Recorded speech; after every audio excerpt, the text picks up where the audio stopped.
요한복음 14장 16절로 18절 말씀을 합독하시겠습니다.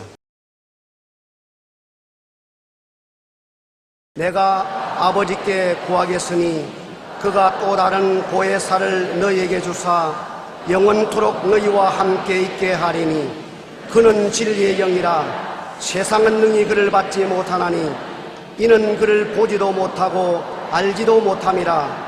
그러나 너희는 그를 아나니 그는 너희와 함께 거하시니요 또 너희 속에 계시겠음이라. 내가 너희를 고아와 같이 버려두지 아니하고 너희에게로 오리라. 아멘.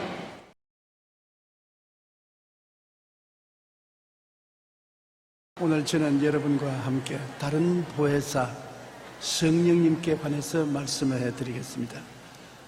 예수님께서 우리를 구원하시고 우리에게 은혜와 사랑과 도움을 베푸시고 희망을 주신 것은 잘 알고 있습니다.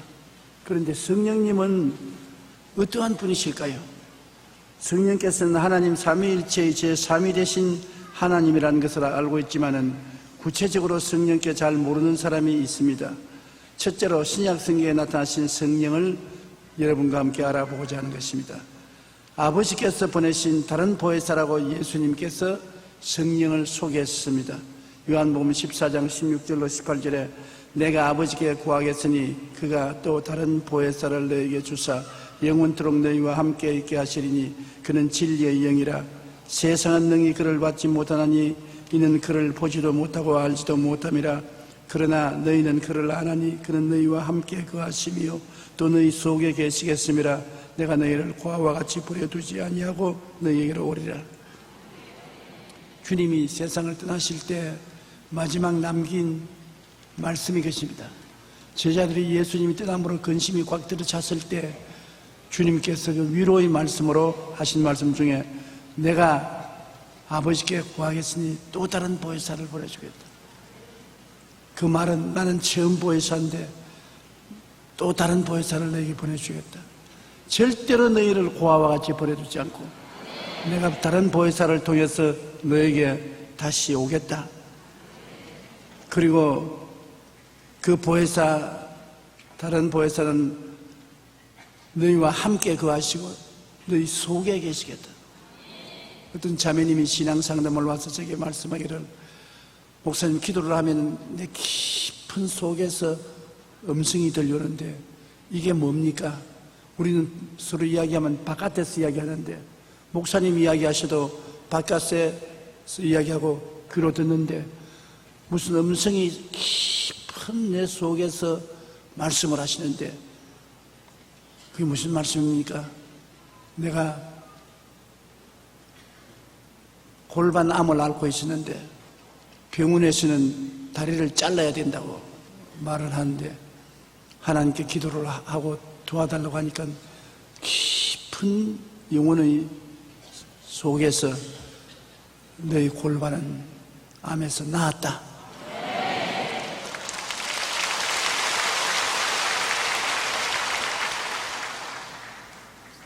그 깊은 음성을 듣고 난 다음에 몸이 점점 낫기 시작해서 암이 완전히 떠나고 깨끗이 나았는데 그 음성이 무슨 음성인지 모른다고 그러셨어요.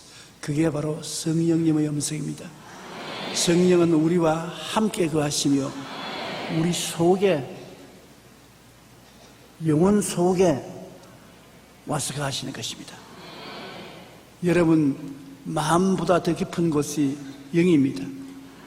영 속에 거하시는 분이 성령인 것입니다. 이분은 예수님과 똑같은 하나님이신 것입니다. 예수님께서 다른 보혜사라고 말할 때 헬라어로서는 다르다는 말이 두 다른 단어가 있습니다. 하나는 알로스라는 말이고 하나는 헤테로스라는 말인데 주님께서 다른 보혜사라고 말씀하실 때 알로스 파라클레토스라고 하셨습니다. 알로스란 뭐냐? 똑같은 둘 중에 하나를 알로스라고 말합니다. 이것은 첫째 거고 이건 둘째 건데 둘이 똑같다. 바꿔 치어놔도 같고 돌려도 같고 그때는 알로스를 씁니다.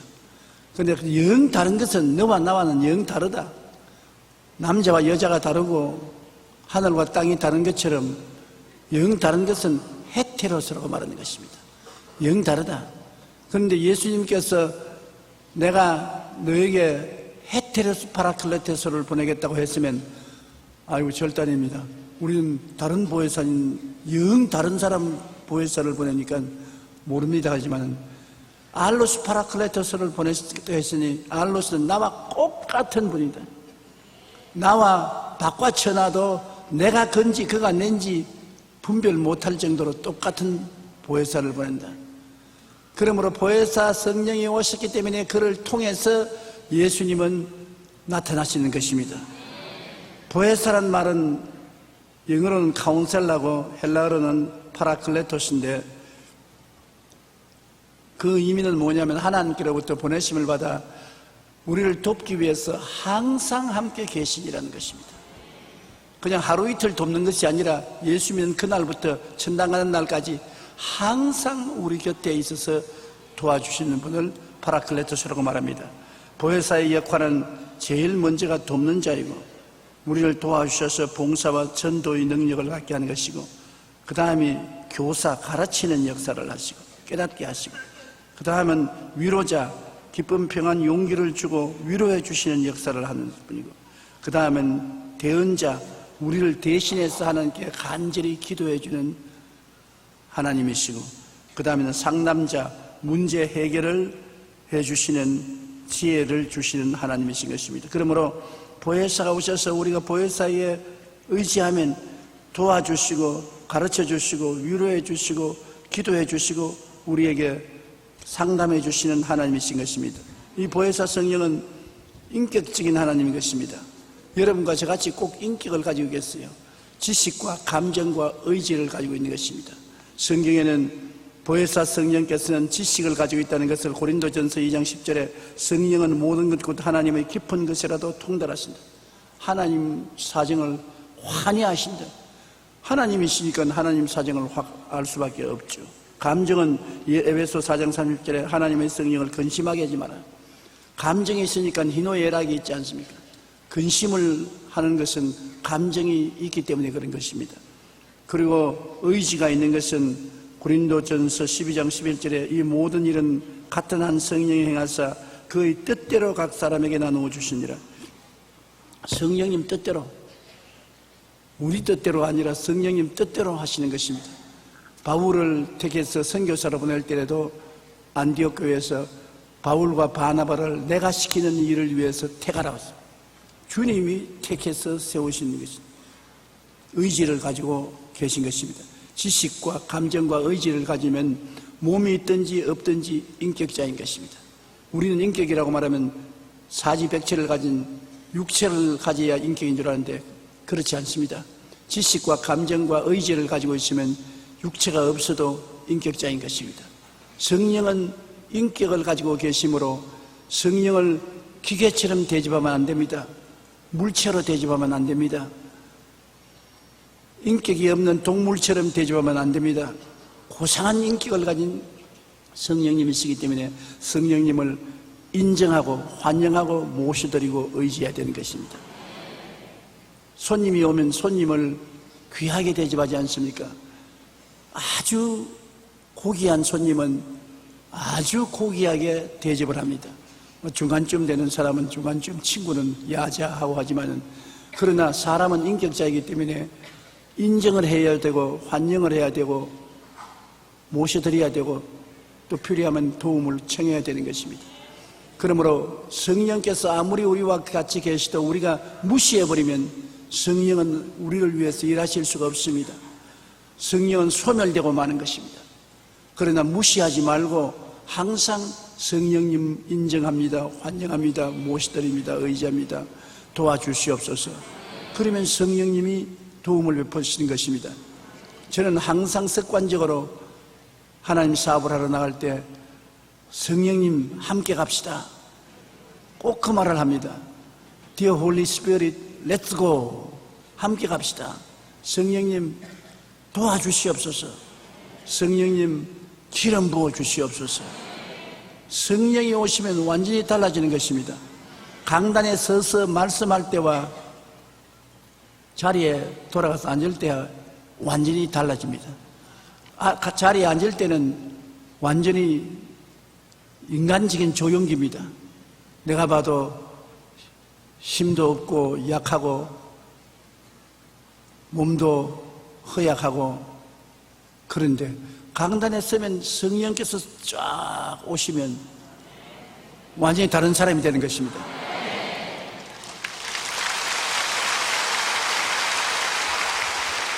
지금도 성령께서 임하기 시작했기 때문에 제가 저를 보아도 다른 사람이 되어갑니다. 내 음성이 달라지고 말이 달라지고 생각이 달라지기 시작하는 것입니다. 그러므로 하나님의 성령은 우리를 돕기 위해서 와 계시기 때문에 성령님을 의지하면 성령님은 그 능력을 나타내시는 것입니다. 오늘 저는 이 말씀을 전가하면서 성령님 도우심을 구합니다. 나를 도와주시옵소서, 기름 부어 주시옵소서, 은혜 베풀어 주시옵소서. 성령께서 도우시는 것입니다. 특별히 병자 위에 기도하고 난 다음에 병 나은 사람, 어떠한 사람의 병이 나았다는 것을 깨닫게 해주신 것은 성령께서 하시는 것입니다. 많은 사람이 제게 편지를 내기를, 목사님 다음 주일 설교할 때 요 병이 나았다고 말을 하십시오. 그 내가 고치는 것처럼 요 병이 나았다, 저 병이 나았다는 것을 말씀을 해 주십시오. 그 병 나은 것을 말하는 것은 그때 성령께서 레마를 주셔서 말씀하게 하고, 또 그 왜 말씀하는 것이 필요하냐면 성도들이 마음에 믿음이 있어도 막연한 믿음인데 말씀을 들으면 그것을 접촉점으로 해서 믿음을 놓아버리는 것입니다. 풀어놓는 것입니다. 그 기적이 일어나지요.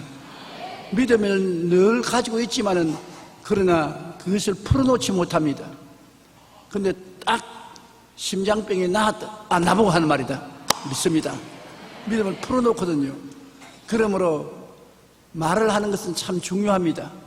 근데 말하기 전에 성령님께 부탁하고 기도해야지 자기 마음대로 말했다가는 큰일 나죠.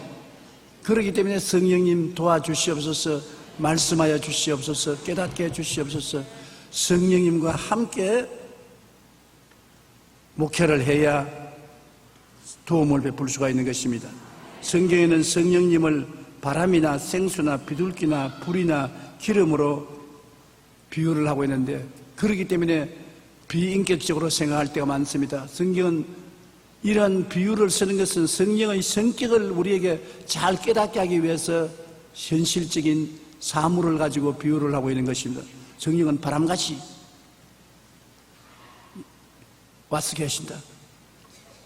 바람이 임의로 불면 어디에서 와서 어디로 가는지 모르잖아요. 바람은 또 다른 말로 말하면 공기인데, 여러분, 공기가 우리와 같이 있는 것을 우리가 모를 때가 많습니다. 그러나 공기가 없으면 숨 쉬지 못하고 죽지 않아요. 한번 숨 한번 쉬어볼까요? 하나, 둘, 셋. 숨 쉬었죠. 바로 그 바람이 성령을 표시하는 것입니다. 성령을 푸뉴마토스라고 말합니다. 푸뉴마토스는 바람입니다. 그러므로 성령은 구말리 장천 멀리 계신 이도 아니시고 저 태평양 건너 계신 분도 아니시고 바람이 와 있는 것처럼 우리와 같이 있는 것입니다. 그러므로 성령을 막을 수가 없어요. 휴전선도 성령을 막을 수가 없습니다. 우리가 기도하면 기도의 능력이 북한으로 들어가서 북한의 사람들 마음속에 운행하게 하는 것, 군대로도 막을 수가 없습니다. 바람 같은 성령. 그러므로 성령을 바람으로 표시했습니다. 바람이 임의로 불며 내가 그 소리를 들어도 어디서 와서 어디로 가는지 알지 못하느니 성령으로 난 사람도 다 그러하다고 말한 것입니다. 그 다음 성령을 생수로 표현했습니다. 요한복음 7장 38절로 39절에 나를 믿는 자는 성경의 이름과 같이 그 배에서 생수의 강이 흘러나오리라 하시니 이는 그를 믿는 자들이 받을 성령을 가리켜 말씀하신 것이라. 여러분, 저 아주 목마른 날에 찬 냉수 한 컵 마시면 속이 시원합니다. 마음이 답답하고 혼돈할 때, 화가 날 때 생수 한 컵 마시면 마음이 가라앉아요. 기침이 나고 목이 칼칼할 때도 물 한 잔 마시면 시원해지는 것입니다. 성령은 우리에게 오셔서 우리의 답답한 마음, 복잡한 마음, 어두운 마음을 시원하게 만들어주시는 역할을 하기 때문에 생수로 비유한 것입니다. 아무리 환경이 어렵고 압력을 받고 고통을 당해도 성령의 생수를 마시면 성령이 우리 마음을 상쾌하게 해서 우리 속에서 이기게 만들어 주시는 것입니다. 그러므로 성령님을 인정하고 환영하고 모시드리는 것이 그처럼 중요한 것입니다. 성령을 또 비둘기같이 표현했습니다. 요한복음 1장 32절에 요한이 또 증언하여 이르시되 내가 보매 성령이 비둘기같이 하늘로부터 내려와서 그 위에 머물렀더라. 비둘기라고 말하면 여러분 어떤 이미지가 생깁니까? 부드럽고 온유하다. 매라고 말하면 어떻게 이미지를 가집니까? 싸납다. 다른 날짐승을 잡아 죽인다. 그렇게 생각하지만 비둘기는 죽이는 것과 상관이 없습니다. 아주 온유하고 부드러움을 느끼는 것입니다. 성령이 오시면 마음속에 부드러움을 갖다 주는 것입니다. 이해와 동정과 사랑을 갖다 주는 것이지 미워하고 분노하고 질투하고 죽이는 일을 하지 않습니다. 사람이 말로서 이웃을 죽이는 일이 많지 않습니까? 성령이 역사할 때 그렇게 하지 않고 마귀가 오면 그렇게 하는 것입니다. 그렇기 때문에 성령을 비둘기로 표시한 것입니다. 또 마태복음 3장 11절에는 불로 표현했습니다. 그는 성령과 불로 너희에게 침례를 베풀 것이요. 침례라는 것은 푹 잠기는 것을 말하는데 성령의 불에 잠긴다는 것은 세속을 태운다는 것입니다. 죄와 마귀와 세상을 태워서 깨끗하게 만든다. 소독 중에 제일 좋은 소독이 불로 태우는 것 아닙니까? 그러므로 불로 태워서 우리의 마음을 정결하게 하시고 또 새로운 물건을 만들 때 모두 다 불로서 녹여서 새로운 물건을 만들지 불이 없이는 새로운 제품을 만들지 못합니다. 성령의 불이 와서 우리를 새로운 하늘나라 제품으로 만들어주는 것입니다. 누구든지 그리스도 안에 있으면 새로운 피조물이라 이전 것은 지나갔으니 보라 새 것이 되었다. 성령의 불이 와서 우리를 새롭게 만들어주는 것입니다. 우리 마음이 뜨거워지고 우리 마음이 변화되는 것입니다. 우리의 힘과 능으로 안 됩니다. 변화는 성령의 능력으로 오는 것입니다.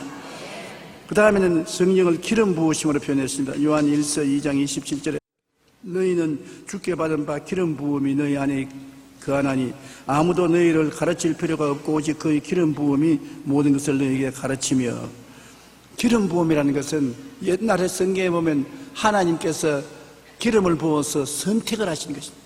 보통 사람에게도 기름 부어서 왕으로 만드시고 또 기름 부어서 선지자로 만드시고 하나님이 특별히 사용하는 사람은 기름을 부어서 선택하는 것입니다.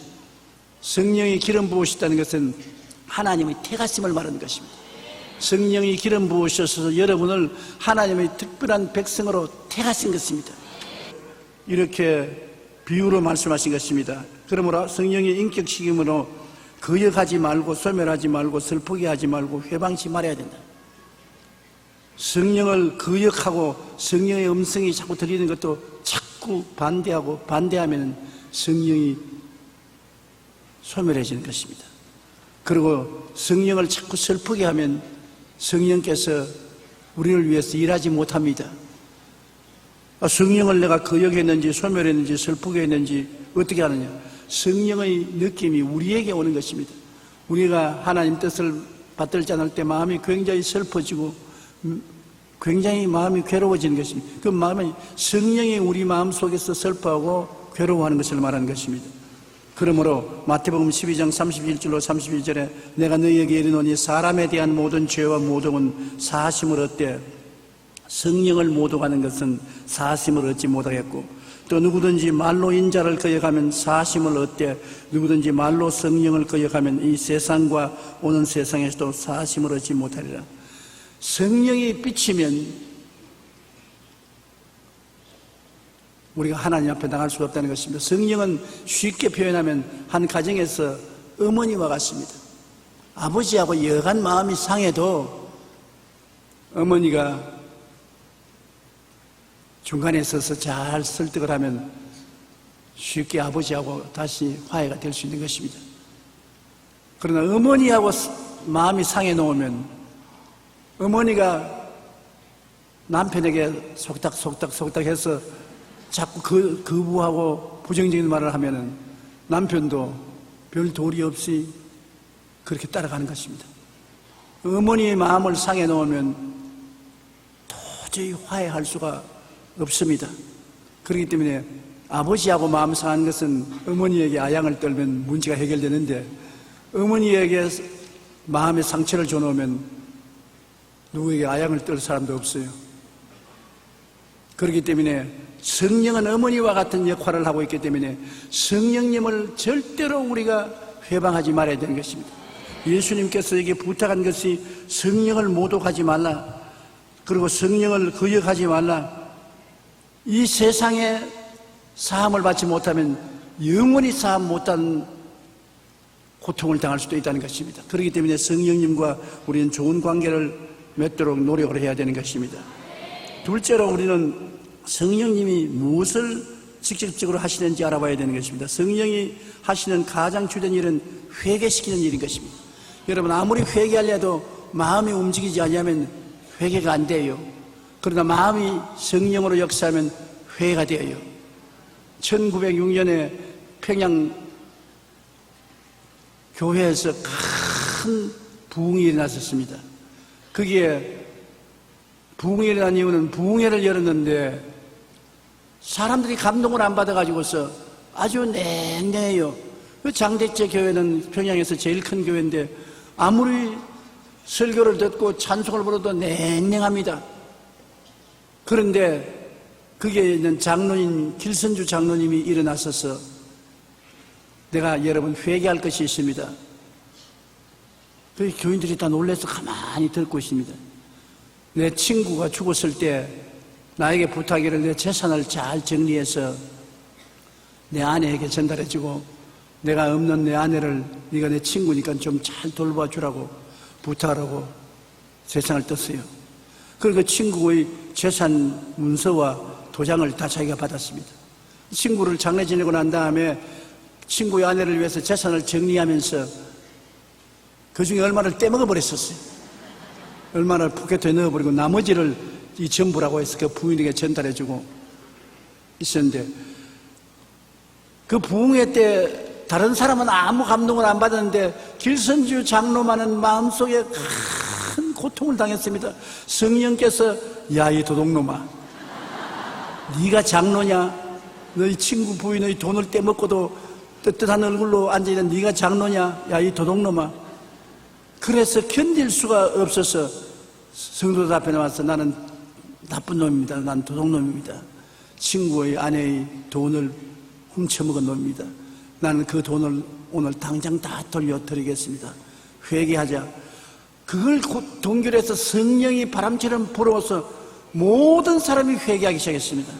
모든 사람이 가슴을 치고 통회하고 자국하고 회개하기 시작해서 이 부흥운동이 온 전국으로 퍼져나가서 우리 한국에 큰 부흥의 역사가 시작한 것이 있었습니다. 이런 역사적인 부흥의 역사도 성령께서 역사하는데 성령이 우리를 회개시키고 또 회개를 통해서 성령께서 역사하시는 것입니다. 우리 성령이 오셔야 우리가 마음이 열리고 예수님을 주라고 하지요. 성경 고린도전서 12장 3절에 성령으로 아니하고는 누구든지 예수를 주시라고 할 수 없느니라. 베드로가 예수 그리스도를 주는 그리스도시요 살아계신 하나님의 아들이시니라. 이건 바요나 시모나, 이것을 내게 알게 한 것은 내 혈육이 아니라 하늘에 계신 내 아버지께로서 알려주시다. 아버지가 성령을 보내어서 베드로에게 예수님이 주신 것을 깨닫게 해주신 것입니다. 여러분이 그리스도가 주이신 것을 믿으시면 아멘 하십시다. 그렇다면 여러분 모두 다 성령이 여러분 마음을 열어주신 것입니다. 여러분의 마음문을 열어서 깨닫게 해주셨기 때문에 예수님을 주로 고백하게 된 것입니다. 요한복음 16장 8절로 11절에 보면 그가 와서 죄에 대하여 의에 대하여 심판에 대하여 세상을 책망하시리라. 죄에 대하여라 하면 그들이 나를 믿지 아니하며 의에 대하여라 하면 내가 아버지께로 가니 너희가 다시 나를 보지 못할 것이요 심판에 대하여라 하면 이 세상의 임금이 심판을 받았습니다. 성령이 오시면 회개를 시키고 깨닫게 하는데 먼저 죄에 대하여 주님이 성령께서 꾸짖을 것입니다. 왜? 죄란 뭐가 가장 무서운 죄냐? 예수 안 믿는 죄가 최고의 무서운 죄입니다. 지옥 가는 죄니까. 그러므로 예수님이 십자가에 못 박혀 몸짓고 피 흘려 죽으신 것을 믿지 않은 죄가 가장 무서운 죄인 것입니다. 구원받고 난 다음에 죄를 안 짓는 사람이 없이 죄를 짓지요. 그것은 하나님께 매를 맞고 꾸중을 들을 수는 있어도 지옥은 가지 않습니다. 왜냐하면 하나님의 성령께서 이미 예수를 믿게 해주신 것이기 때문에 우리의 죄는 일생 예수님이 믿음으로 청산해버리기 때문인 것입니다.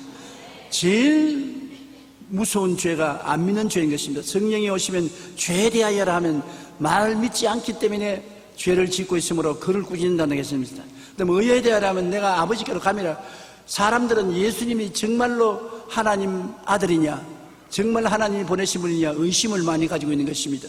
의라는 것은 죄가 한 번도 안 지은 상태를 말하고, 의라는 것은 하나님 앞에 부끄럼 없이 설 수 있는 자격을 말하는데, 정말 예수님은 의인이냐, 정말 하나님의 아들이냐 의심하는 사람이 많은데, 예수님이 죽었다가 부활하셔서 아버지께로 감으로 의심할 수 없이 예수님은 하나님의 아들이요 죄가 없는 의인인 것을 표시하여 주신 것입니다. 그리고 예수님이 부활해서 승천함으로 우리의 죄를 짊어지고 무덤에 들어갔으나 죄를 다 청산해버리기 때문에 부활해서 승천한 것입니다. 죄를 다 못 갚았으면 아직도 주님이 지옥에 갇혀 있어야 되는 것입니다. 죄를 다 갚았기 때문에 옥에서 나와서 주님께서 하늘나라에 가셨으므로 완전한 구주가 되신 것을 표시하는 것입니다. 이것을 성령께서 증거한다는 것입니다. 예수님만이 하나님의 아들이요 참 의인이요 우리를 영원히 죄에서 구속하신 분이라는 것을 증거하는 것입니다. 그 다음 성령이 우리에게 깨닫게 하는 것은 이 세상 임금이 심판받았다. 마귀가 이미 심판받았다. 마귀는 예수님이 죽으셨다 부활하심으로 말미암아 모든 마귀의 능력을 빼앗겼습니다. 죄를 짓게 하는 능력, 우리를 더러운 생활을 하는 나쁜 습관을 묶는 능력, 병들게 하는 능력, 저주와 가난에 허덕이게 하는 능력, 사망과 음부로 끌고 내려가는 그 능력을 마귀는 다 잃어버리셨습니다. 예수님이 십자가에서 빼앗아버린 것입니다. 예수님께서 마귀의 도구인 죄를 빼앗아버렸고, 불결을 빼앗아버렸고, 병을 빼앗아버렸고, 저주를 빼앗아버렸고, 사망의 권세를 빼앗아버린 것입니다. 그러면 마귀 권세는 예수님이 십자가에서 다 멸망시켜버리고 말한 것입니다. 우리의 죄가 청산되었었습니다. 불의가 청산되었었습니다. 질병이 청산되었었습니다. 저주가 청산되었습니다. 사망과 음부가 청산되었었습니다.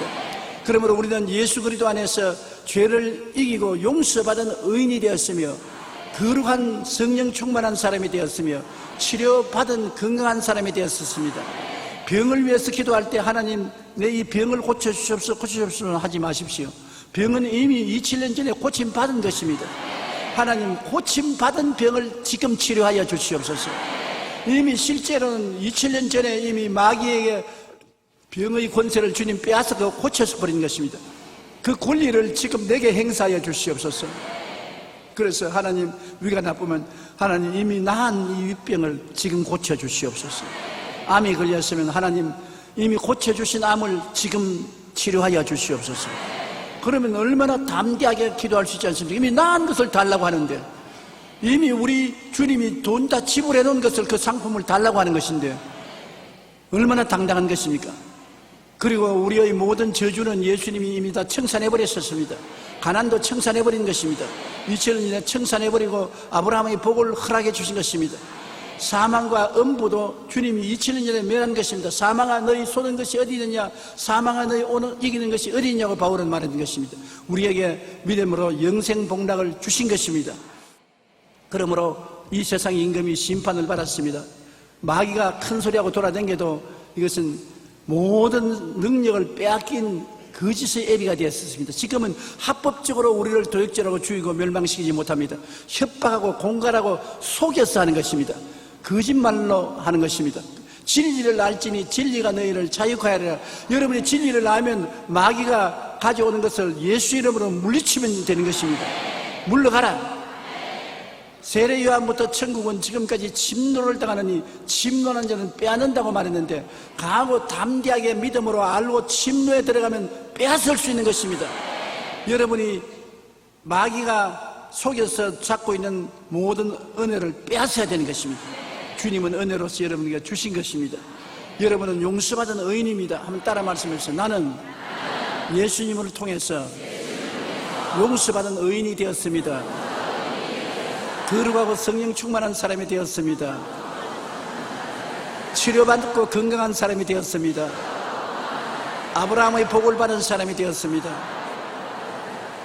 영생 복락을 받은 사람이 되었습니다.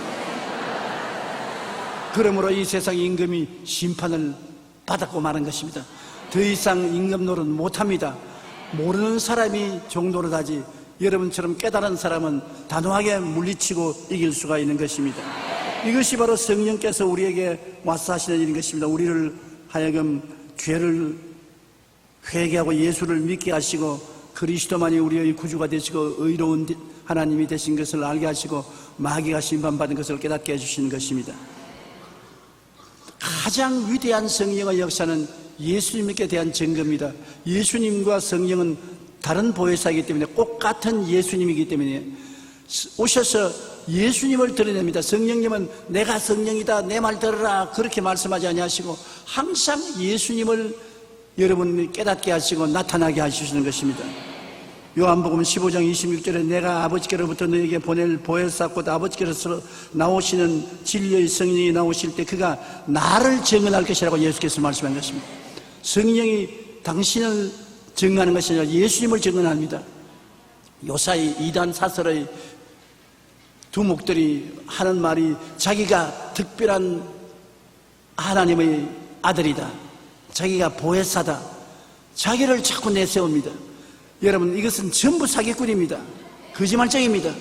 성령이 오시면 예수님만 내세우지 다른 것은 일체 내세우지 않습니다. 자기 자랑하는 것은 거짓말인 것입니다. 우상숭배인 것입니다. 그러므로 이단 사설을 따라가면 안 됩니다. 자기 자랑하는 자를 따라가면 안 됩니다. 어떻게 자기가 보혜사가 되며, 어떻게 자기가 만왕의 왕 만주의 주가 되며, 어떻게 재림주가 되는 것입니까? 다 가짜들이 거짓말합니다. 마귀가 발부둥 치고 거짓으로 사람을 속이려고 하는 것입니다. 그 다음 성령께서는 우리에게 하나님이 우리 위해서 예비해 놓은 것을 깨닫게 해주시는 것입니다.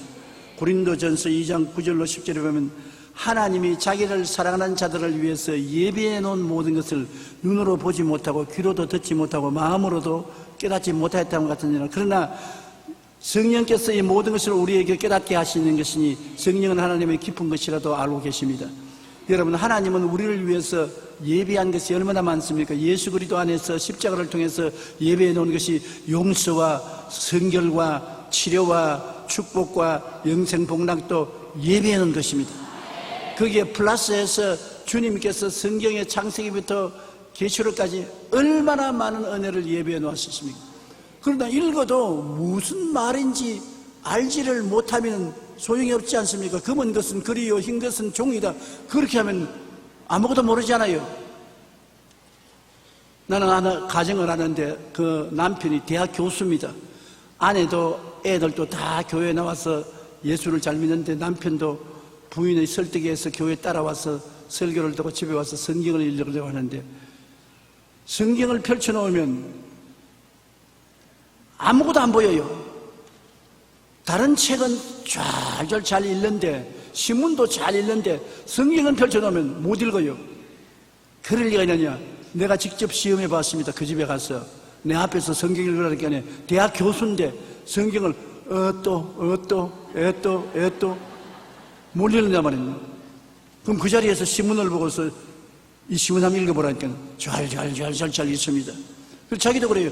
나는 성경만 펼치면 눈이 캄캄해지고 안 보인다 그럽니다. 그 왜 그러냐?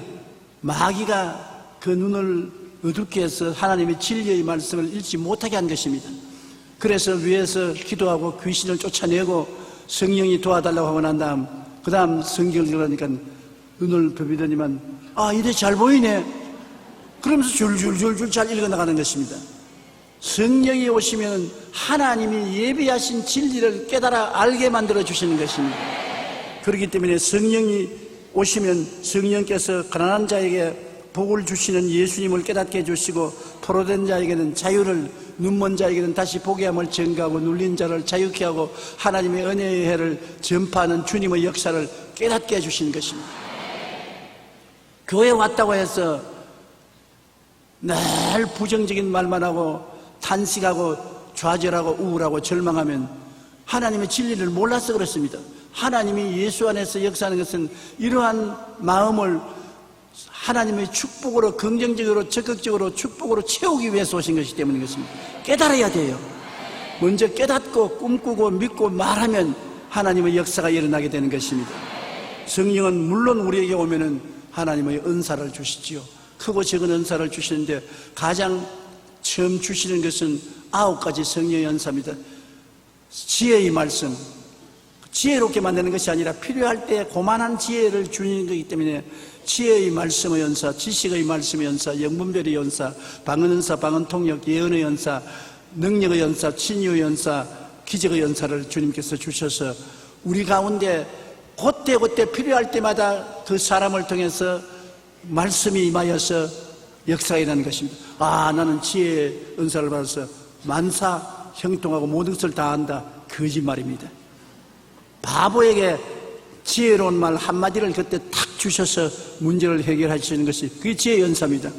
그 해결하고 난 다음에 필요 없는데 항상 지혜롭지 않습니다. 그럼 다 천재되라고요.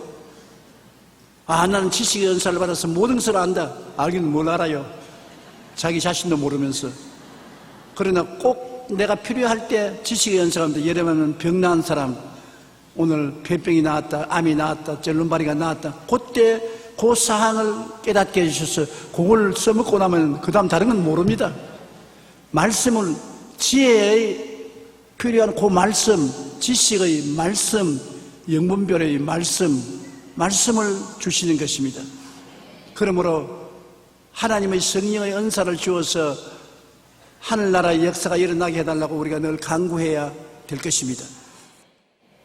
은사가 나타났다고 해서 그 사람이 은사를 소유한 것은 아닙니다.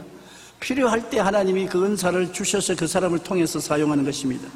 그리고 성령의 열매는 사랑과 희락과 화평과 오래 참음과 자비와 양성과 중성과 온유와 절제. 얼마나 좋은 은사입니까? 이 은사는 우리가 사람 힘으로 흉내를 내지 못합니다. 성령이 오셔서 우리 마음속에 열매를 맺게 해 주셔야 되는 것입니다. 그러므로 하나님 성령께 간구해서 우리가 열매 맺도록 구해야 되는 것입니다. 사랑도 내 마음대로 됩니까? 기뻐하는 것도 내 마음도 안 되는데 화평한 마음이 어떻게 내 마음이 되니까? 오래 참는 것도 성령이 주셔야 마음이 오래 참지, 오래 못 참지 않습니까?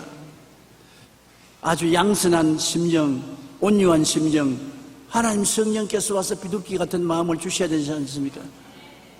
그러므로 성령께서 오셔서 우리와 같이 계시면 우리에게 이러한 인격적인 변화가 다가오는 것입니다.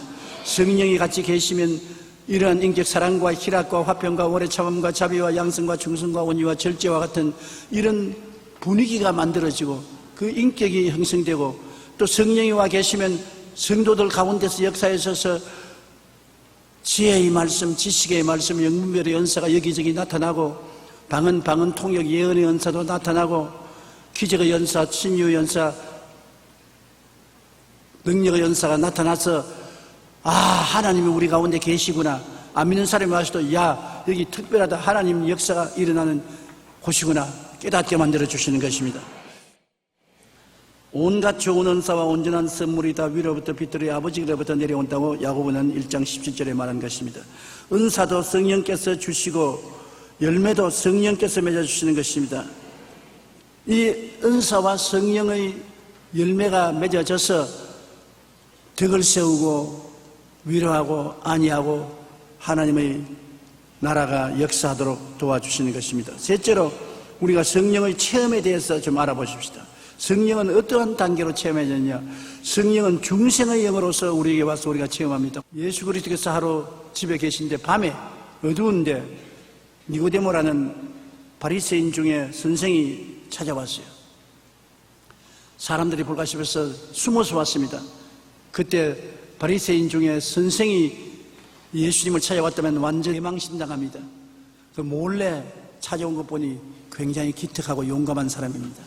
예수님이 찾아와서 주여, 주님 하나님이 계시지 아니하시면 당신이 하는 일을 아무도 할 수가 없습니다. 그러니까 예수님이 두말하지 아니하시고 사람이 거듭나지 아니하면 하늘나라를 볼 수 없느니라. 니고데모가 깜짝 놀랐습니다. 노인으로 머리도 허옇게 되고 수염도 길게 내려뜨린 그 영감이, 아니 어떻게 사람이 거듭날 수 있습니까? 나같이 늙은 사람이 어머니 뱃속에 들어갔다 다시 나올 수 있습니까? 예수님께서 내가 하는 말은 사람이 물과 성령으로 거듭나지 않으면 하늘나라를 볼 수 없느냐. 물이란 회개를 말하고 회개하면 성령이 와서 역사해서 새로 변화된다는 것입니다. 그래서 예수님을 구주로 모신다는 것입니다. 주님께서 나중에 니고데모에게 말씀하기를 모세가 광야에서 뱀을 든 것 같이 인자도 들려야 하리니 누구든지 저를 믿는 자마다 멸망하지 않고 영생을 얻게 하려 하심이라. 어떻게 거듭나느냐? 내가 십자가에 모세가 뱀을 매달은 것처럼 매달려서 너희를 대신해서 죽고 피를 흘림으로 나를 믿으면 성령이 와서 너를 거듭나게 만들어준다는 것을 설명하신 것입니다. 여러분, 예수님이 여러분 위해서 십자가에 못 박힌 것 믿으시지요? 성령께서 여러분에게 그것을 깨닫게 해주셨으며 그걸 믿음으로 말미암아 성령이 여러분 속에 들어와 계신 것입니다. 이제는 성령이 여러분을 성전 삼고 들어와 계신 것입니다. 이것을 중생의 체험이라고 말하는 것입니다. 거듭남의 체험인 것입니다. 그 다음 두 번째 체험은 뭐냐면 성령 세례의 체험, 성령 충만의 체험 혹은 성령 침례의 체험이라고 말하는 것입니다.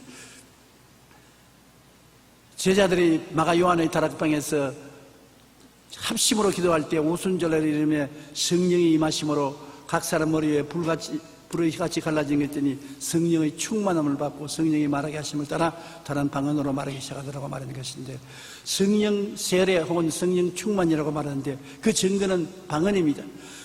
믿을 때 이미 성령이 와 계시지만은 이 성령이 우리에게 충만해지는 것과 그냥 와 계시는 것하고 다른 것입니다. 성령이 충만해지면 그 증거로 다른 방언을 말하기 시작하는 것입니다.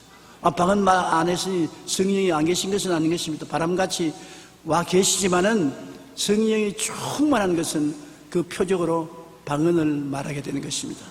방언을 말하는 것은 굉장히 큰 은혜가 되는 것입니다. 왜냐하면 방언 말할 때 성령이 나와 같이 계시는구나 하는 것을 느낄 수가 있는 것입니다. 보통 때는 별로 그것이 필요 없지만은 저같이 외국에 나가서 복음을 전가할 때 수십만 군중이 모였는데 내가 굉장히 피곤하고 고달프고 마음에 기운이 쫙 빠졌을 때가 있습니다. 그러면 하나님이 안 계시면 내가 그 사람들에게 무슨 말씀을 전합니까? 아주 위급한 상태에 도달합니다. 설교 시간은 다가오고 내 마음은 답답하고 그때 엎드려 기도할 때 방언이 나오면 성령이 같이 계시구나. 그러면 용감하게 나갈 수가 있다. 나는 못해도 성령은 하신다. 나는 무능해도 성령은 능력을 나타내신다. 나는 약해도 성령은 강하다. 그러므로 성령께 의지함으로 용기를 내어서 나가서 말씀을 전가하고 성령을 가져올 수 있는 것입니다. 만일 제가 그때 방언을 말하지 않으면 아유 나는 버림받았다. 하나님이 나를 떠났다. 나는 아무 힘도 없다. 나는 무능하다. 그래서 부정적인 마음으로 강단에서 나간다면 그 많은 대중들 앞에서 힘없이 설교하고 맥 빠진 설교하고 낭패에 처할 것 아니겠습니까? 성령이 계신 증거가 방언을 말하면 있기 때문에 참 방언이 도움이 많이 돼요. 어떤 때는 저기 안수기도 받으러 왔는데 병이 심해서 왔습니다. 내 마음에 의심이 탁 들어와요. 이거 분 기도한다고 무슨 역사가 나였냐? 그때 방언으로 기도합니다. 그 자리에 방언으로 기도하면 성령이 계시구나. 나는 못해도 성령이 하시지요. 그러므로 성령님 함께 갑시다. 그러고 기도하면 용감하게 힘을 내서 기도할 수 있습니다. 내 마음은 자꾸 인심조숙변으로 변해요. 요동치고 높았다가 낮았다가 힘이 있었다가 약해졌다가 변하지만은 성령이 계신 것을 믿으면 항상 성령이 좋을 때는 좋고 안 좋을 때는 좋게 만들어 주시기 때문에 능력 있는 신앙을 가질 수가 있는 것입니다. 그 다음 성령께서 하시는 것은 여러분에게 안식과 상쾌함을 주십니다. 이사야 28장 11절로 12절 다 같이 한번 읽어보십시다. 그러므로 덧없는 입술과 다른 방언으로 그가 이 백성에게 말씀하시리라. 전에 그들에게 이르시기를 이것이 너희 안식이요 이것이 너희 상쾌함이니 너희 곤비한 자에게 안식을 주라. 오늘날 세상은 혼비한 세상입니다. 생존 경쟁이 너무나 심하고 삶이 너무나 어렵기 때문에 사람들 마음마다 혼비합니다. 답답합니다. 슬픕니다. 우울합니다. 어떻게 해서 우리 마음을 상쾌하게 생명이 넘치게 할 수 있는 것입니까? 성경은 말하기를 곤비한 자에게 안식을 주기 위해서 하나님이 떨리는 입술과 다른 방언으로 말하게 하시다. 그러므로 방언을 하면은 마음속에 곤비한 마음이 사라지고 휴식이 다가오고 안식이 다가오는 것입니다. 엘리야 같은 위대한 종도 갈멜산 이후에 너무 마음이 곤비해지고 피곤해지니까 낙심해서 광야로 나가서 로뎀나무 밑에 들어누워 하나님 이제 충분히 나의 영혼을 거두어 주시옵소서 그렇게 말했습니다. 그러니 사람이 아무리 훌륭한 사람이라도 마음이 곤비해지면 힘이 얻게 돼요. 기진맥진돼요. 그럴 때 성령이 우리를 통해서 방언으로 기도하시면 안식이 들어오고 상쾌함이 들어오는 것입니다. 마음이 평안하고 상쾌하면 얼마나 좋습니까? 세상 사람은 마음이 상쾌하고 안식을 얻기 위해서 뭐합니까? 한 잔 들이키잖아요. 그래서 소주가 그렇게 많이 팔리고 맥주가 그렇게 많이 팔립니다. 근데 우리는 하늘나라 소주, 하늘나라 맥주가 있습니다. 방언인 것입니다. 방언을 하면 시원하고 안식이 오고 상쾌함이 다가오기 때문에 방언을 하라는 것입니다. 여러분, 방언하는 사람은 방언을 말할 수 없는 탄식으로 성도들이 위해서 기도해 주시는 것이기 때문에 늘 방언해야 되는 것입니다. 로마서 8장 26절로 27절도 우리 다 같이 한번 읽어보십시다. 성령도 우리의 연약함을 도우시다니 우리는 마땅히 기도할 바를 알지 못하나 오직 성령이 말할 수 없는 탄식으로 우리를 위하여 친히 간구하시느니라. 마음을 살피시는 이가 성령의 생각을 하시나니 이는 성령이 하나님의 뜻대로 성도를 위하여 간구하심이니라. 저보고 대속 기도해달라는 편지가 많이 옵니다. 가정에 우환이 있어서 병이 들어서 급한 일로 수술을 해야 되므로 목사님 꼭 대속 기도해 주십시오. 인간의 대속이 무슨 큰 효과가 있겠습니까? 그런데 위대한 대속의 기도는 성령이 우리를 위해서 해주는 것입니다. 성경에 우리를 위하여 친히 간구하시느냐, 우리 속에서 성령께서 친히 간구하시는데 어떻게 하느냐? 말할 수 없는 탄식, 즉 방언으로 기도해 주심으로 대속 기도해 주시는 것입니다. 방언 기도를 하면은 우리는 어떻게 기도할지 잘 모르지만은 하나님의 뜻에 합당하도록 하나님이 들어주실 수 있도록 우리를 위해서 기도해 주시는 것입니다. 그러므로 방언 기도하는 사람이 방언 기도 안 하는 사람보다 영혼이 잘 되고 범사에 잘 되며 강건한 것이 20배, 30배 나아지는 이유가 거기에 있는 것입니다. 그러므로 성령은 우리를 위해서 기도해 주시는 역사를 방언을 통해서 하시는 것입니다. 그뿐 아니라 성령이 오시면 어떻다는 것입니까? 말세에 성령이 오시면 젊은이에게는 환상을, 늙은이에게는 꿈을 준다고 말한 것입니다. 꿈과 환상을 우리 마음속에 심어주어서 내일을 향해서 힘차게 달려갈 수 있는 희망을 주시는 것입니다. 성령이 떠나가시면 희망과 꿈이 없습니다. 율법주의요, 종교주의요, 의식주의자가 되면 그것은 성령이 없습니다. 성령이 있는 교회는 내일에 대한 희망으로 넘치기 위해서 꿈과 환상을 주시는 것입니다. 꿈이 있고 환상이 있으면 성령이 와 계신 것입니다. 꿈도 없고 환상도 없으면 성령이 떠난 것입니다.